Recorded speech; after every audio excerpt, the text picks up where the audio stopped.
We've learnt a lot about the Energy Star ratings that houses use over the journey of this season. But what does it take to create a home with the highest energy rating?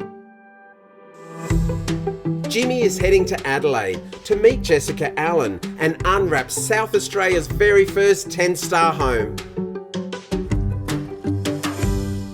We are north, so we're facing That's right. north here. So this roof is raking up to the north so that the highlight windows can go in and we capture all of that natural light. That's right. In winter, we are able to capture a lot of the winter sun.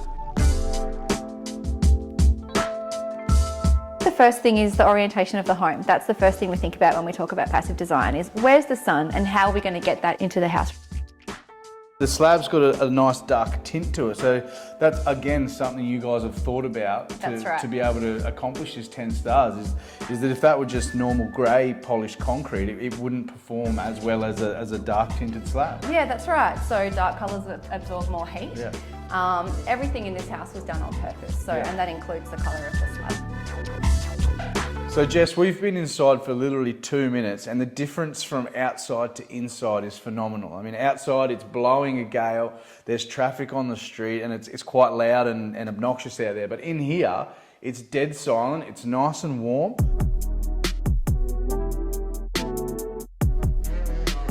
The main thing is the glazing. So it's triple glazed. We've got triple glazed windows in this house, so they've got thermal benefits as well as acoustic benefits. The second thing is the glazing. So the weakest point in any building or dwelling is the glazing. So you need to make sure that you've got high quality glazing. The other major factor that contributes to the noise insulation is the airtightness.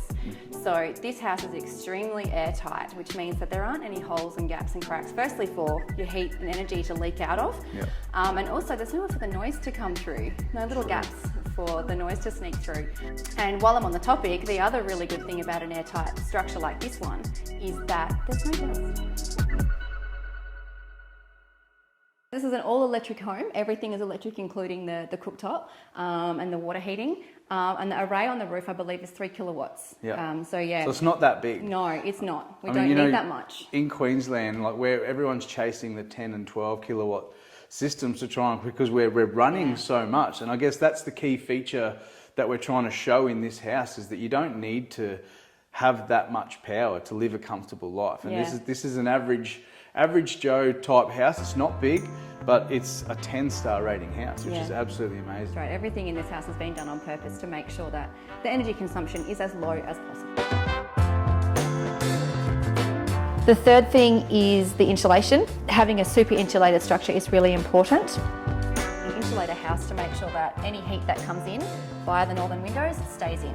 And then in summer, you make sure that you have the correct shading across your northern and western aspects, and also that you've got adequate ventilation so that when the house gets too hot overnight you can purge that heat out via these high windows, heat risers, and so all of the hot air at night time is purged out of those highlight windows.